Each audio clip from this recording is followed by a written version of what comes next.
Many researchers have found things in the stars, confirming the handiwork of the Creator. Researchers such as E.W. Bullinger had pioneered studies which have been a springboard for me. Bullinger noted a similarity between Sagittarius and one of the four horsemen. What if they're all there, I thought. Around this same theme, I thought of the verse describing the heavens being rolled up as a scroll.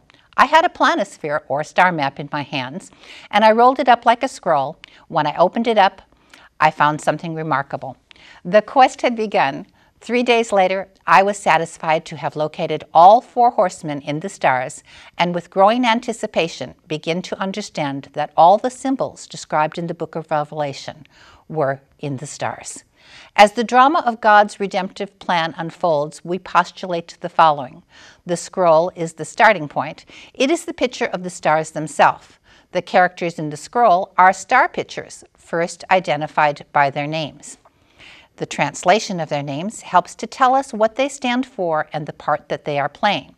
Then they begin to speak their lines when the star names are finally revealed. And finally, they become alive and begin to take action as befits their characters when the words they speak are matched with the words of John's scroll, confirming the script. The drama of Revelation unfolds as the Apostle John is caught up to heaven. In this scene, there is a king upon a throne.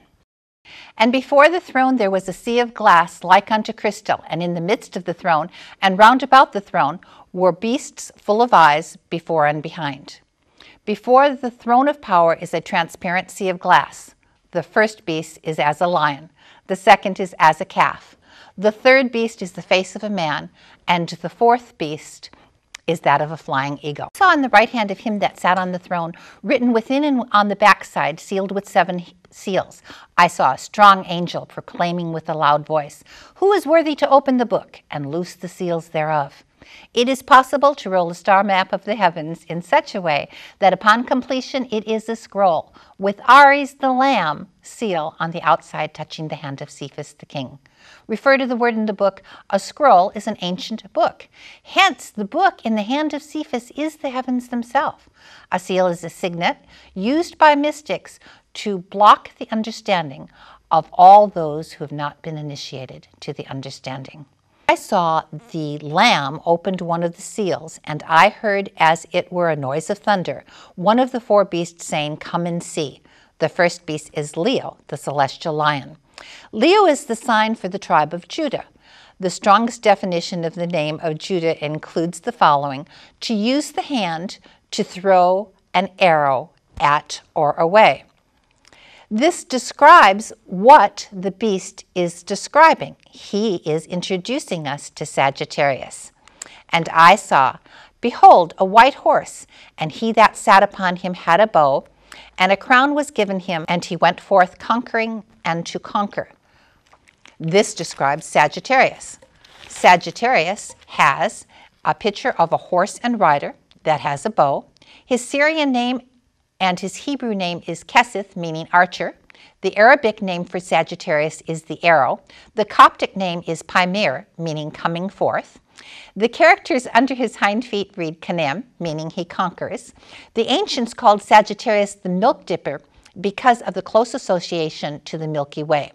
This may be why John called him a white horse. In front of his forefoot is a crown, and it said a crown was given to him. As he rides forth, he would receive the crown, which is directly in front of him.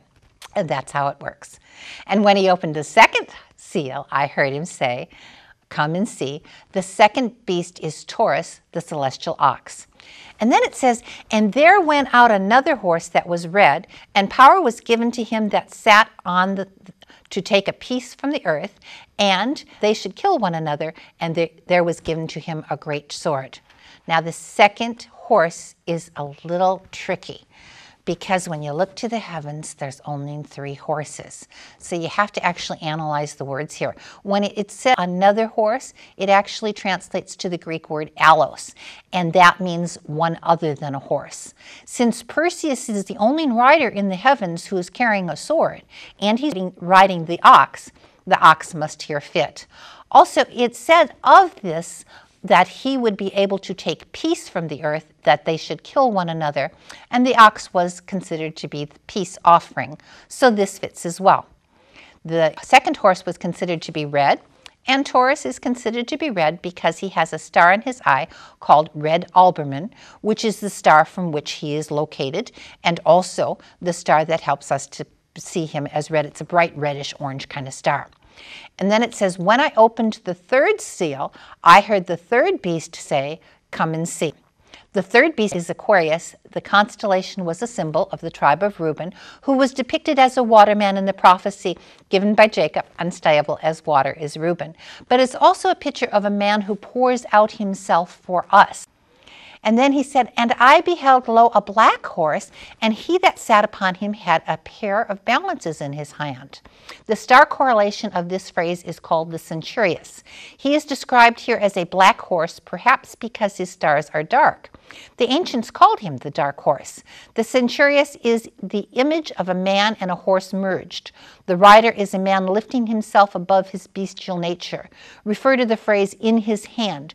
The rider has a pair of scales by his hand. Libra, the scales are located not in the rider's hand, but instead next to the hand.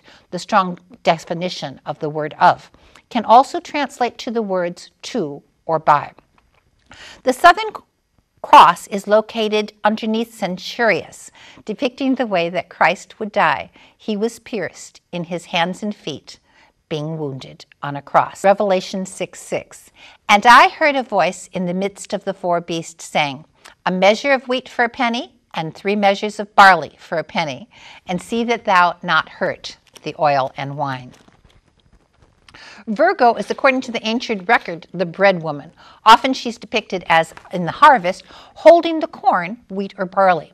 She holds 2 branches. So in this prediction here, we're supposed to see this one as wheat and one as barley, which is given for the price of a day's wages.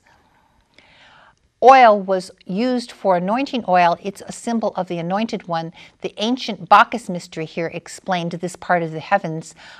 They say Centaurus is pictured as piercing the victim, not to kill or hurt his anointed one. He was instead to draw out a cup of wine. This also fits the story of Jesus. It was after he died that the centurions pierced his side. Revelation 6:7.